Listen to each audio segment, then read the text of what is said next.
Hello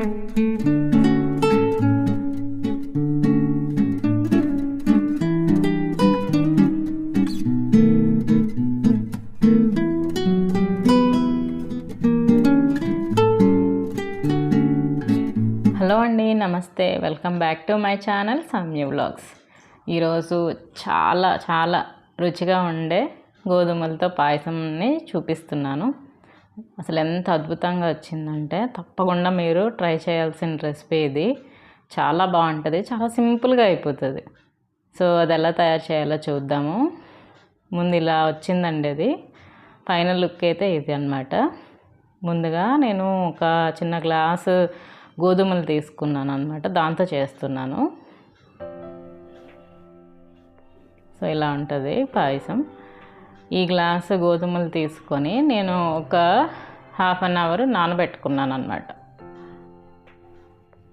నానబెట్టుకున్నాక ఇప్పుడు water అంతా drain చేసేసుకొని మిక్సీలో పల్స్ ఇస్తూ ఒక 5-6 టైమ్స్ ఇస్తూ ఆపేయాలి. అలా పల్సే పెట్టుకోవాలి, 1, 2, 3 కాదు, పల్స్లోనే పల్స్ ఇస్తూ అలాగ 5-6 టైమ్స్ చేసుకున్నాక మనకైతే ఈ విధంగా వస్తుంది అన్నమాట, కచ్చబచ్చగా. ఇంకా పొట్టు కూడా ఉంటుంది. దాన్ని ఇప్పుడు ఒక 3-4 టైమ్స్ వాటర్ వేసి బాగా వాష్ చేసుకుంటే పొట్టు కూడా వచ్చేస్తుంది అన్నమాట. సో దానికోసం నేను వాటర్ వేసుకొని బాగా కడుక్కుంటున్నాను అన్నమాట గోధుమల్ని. ఇలా కడుక్కుంటే ఏంటంటే వాటర్ డ్రైన్ చేసేటప్పుడు దాంతోపాటు పొట్టు కూడా వచ్చేస్తుంది. ఇంకా తర్వాత నేను కుక్కర్లో ఈ మిక్సీ చేసిందంతా వేసుకున్నాను. ఇంకా దాంతోనే ఇప్పుడు ఏ గ్లాస్తో గోధుమలు తీసుకున్నానో ఆ గ్లాసుతో 4 గ్లాసెస్ ఆఫ్ వాటర్ వేసుకోవాలన్నమాట. ఇలా కుక్కర్లోనే కచ్చాబచ్చాగా దంచుకున్న మిక్సీ చేసుకున్న గోధుమలు అండ్ దానికి 4 గింతలు వాటర్ అన్నమాట ఇలా వేసుకొని నేను స్టవ్ ఆన్ చేసుకున్నాను.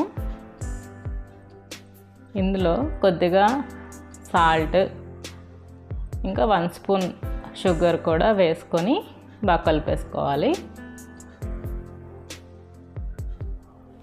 ఇంకా తర్వాత ఇది విజిల్ వస్తే పొంగిపోకూడదనేసి నేను దానికోసం కొద్దిగా నెయ్యిని కూడా వేసుకున్నాను పైన. ఇంకా తర్వాత మూత పెట్టి విజిల్ పెట్టేసుకోవాలి.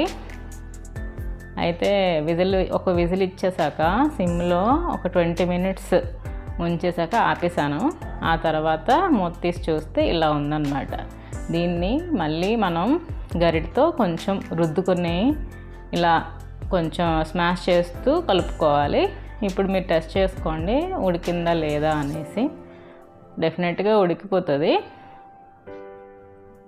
ఇప్పుడు ఏం చేయాలి అంటే దీంట్లో ఇప్పుడు షుగర్ని యాడ్ చేస్తాం. 1 గ్లాస్ గోధుమలకి 1 గ్లాస్ నేను ఫస్ట్ షుగర్ వేసాను, సరిపోతుందేమో అనుకున్నాను, కానీ ఇంకొంచెం ఎక్స్ట్రా కూడా పట్టింది. సో మీ టేస్ట్కి తగ్గట్టు షుగర్ వేసుకోండి.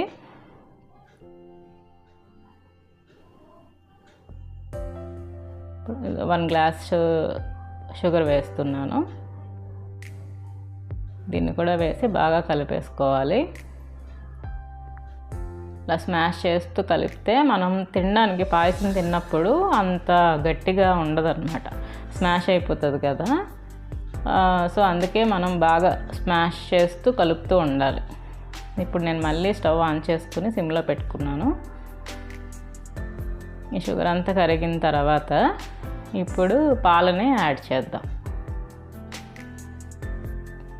అయితే నాది ఫుల్ ఫ్యాట్ క్రీమ్ పాలు అన్నమాట, రెడ్ ప్యాకెట్, అది వేసుకున్నాను. మేగడతో వేసుకున్నాను. అసలు ఎంత బాగా వచ్చిందంటే టేస్ట్, మేగడ ఎక్కువ వేసుకున్నాను అన్నమాట. సో ఇలా పాలు కూడా కలిపేస్తే ఇంకా అయిపోయినట్టే. చాలా సింపుల్గా అయిపోయాయి గోధుమ పాయసం. చాలా టేస్ట్ అయితే చాలా బాగుంటుంది, ఇంకా హెల్దీ కూడా కదా మనకి. అందుకు ఇలా ట్రై చేయండి అందరూ. చూసారా కొద్దిగా పాయసం అన్నది పలుచగా ఉంది కదా, దీన్ని థిక్నెస్ పెంచడానికి మేము మా సైడు పాలగుండ అంటారు, అది ఉందన్నమాట. నేను అది నానబెట్టుకున్నాను,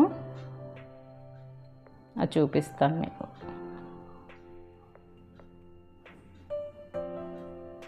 ఇలా కొద్దిగా మరిగించుకోవాలి ఇది పాయసాన్ని.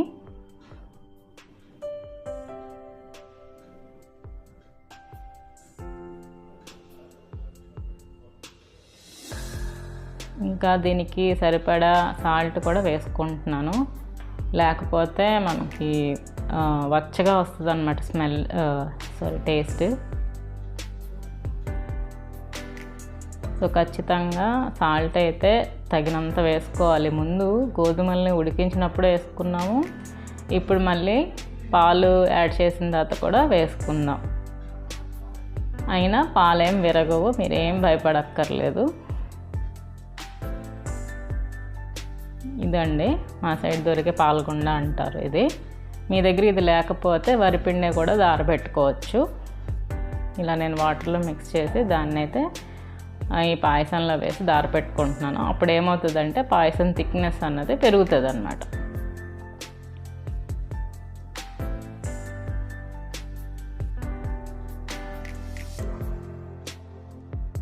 ఇంకా మీకు ఇలాచీ ఫ్లేవర్ నచ్చితే ఇలాచీ కూడా మీరు దంచి వేసుకోవచ్చు. ఇంకంతే, జీడిపప్పులు అలాంటివి ఏమీ వేయము. ఇంకింతే, పాయసం అయితే అయిపోయినట్టే. ఇది కొంతమంది వేడిగా తింటారు, ఇంకొంతమంది అయితే ఫ్రిడ్జ్లో చల్లగా అయ్యాక ఫ్రిడ్జ్లో పెట్టుకొని కూడా తింటారు. చాలా టైట్గా అయిపోతుంది, అప్పుడు కూడా చాలా బాగుంటుంది. చూడండి, ఫైనల్గా పాయసం అయితే రెడీ అయిపోయింది. ఏదైనా మంచి స్పైసీగా ఫుడ్ ఉన్నప్పుడు, ఇప్పుడు బిర్యానీ లేకపోతే టిఫిన్స్ అలా స్పైసీగా చేసుకున్నప్పుడు పక్కన ఇది పెట్టుకుంటే చాలా బాగుంటుంది. అండ్ ఈరోజు అయితే మ్యాచ్ అయితే చూసాము, చాలా లాస్ట్ వరకు చాలా టెన్షన్గా ఉండింది, గెలుస్తుందా లేదా ఇండియా అనేసి. ఇంకా ఫైనల్గా అయితే కప్పు మందే. So congratulations to India team. India గెలిచిందంటే మనకి చాలా గర్వంగా ఉంటుంది కదా, చాలా హ్యాపీగా ఉంది. సో అదండి ఈరోజు వ్లాగ్. మళ్ళీ నా వచ్చే వ్లాగ్లో మళ్ళీ కలుద్దాం. అంతవరకు bye, thank you, take care, please subscribe my channel. Bye.